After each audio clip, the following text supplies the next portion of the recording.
Welcome to the deep dive.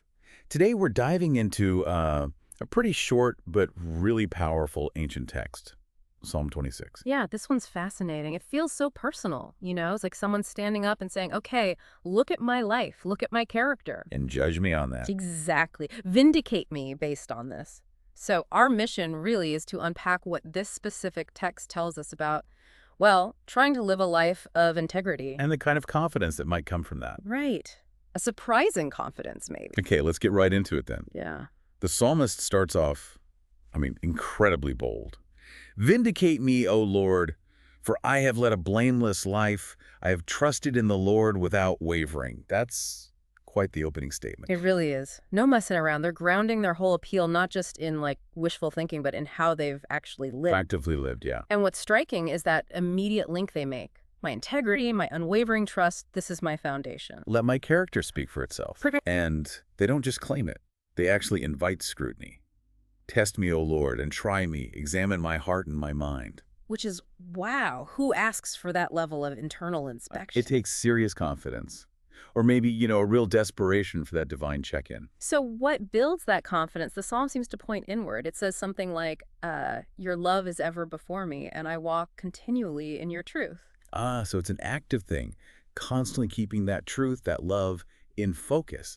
That's what guides the integrity. Exactly. It's not performative, not just an outward show. It's rooted in some kind of internal conviction, maybe even a relationship. Right. And that internal state, well, it clearly affects their external life, especially who they decide not to associate with.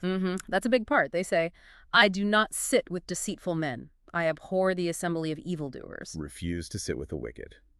Pretty clear boundaries. And that's key, isn't it? Integrity isn't just about your own private actions. It's also about the company you keep. It's like saying if your inner compass is set right, you naturally steer clear of people involved in wicked schemes or taking bribes. Your associations reflect something about you. Definitely. And then there's this really visual moment, this symbolic act. I wash my hands in innocence and go about your altar, O Lord. Washing hands. It's a ritual, right? Purification. Exactly. A powerful symbol. It connects that claimed inner state, that innocence, with being able to enter, well, a sacred space. So the ritual isn't just about getting your hands physically clean. No, it represents being ready for genuine worship. Ready to, as it says, proclaim aloud your praise because your life actually aligns with that worship. You feel worthy to be there. It paints this picture.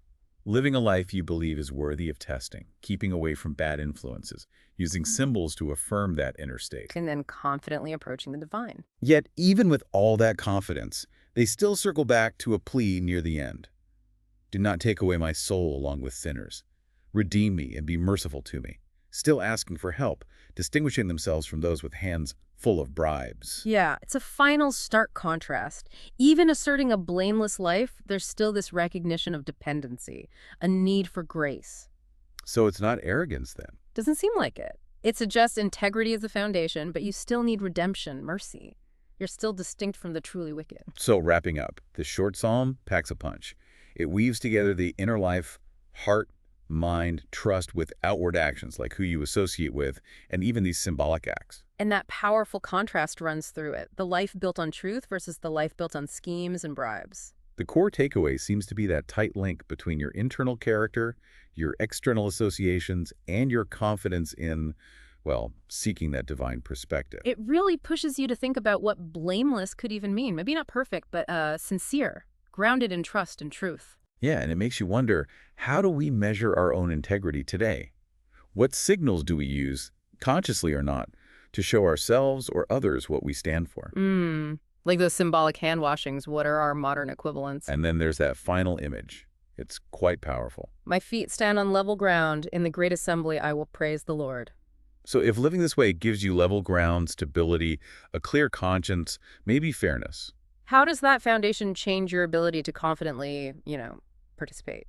To praise in the great assembly? What's the power, really, of standing firm on your principles, not just privately, but publicly?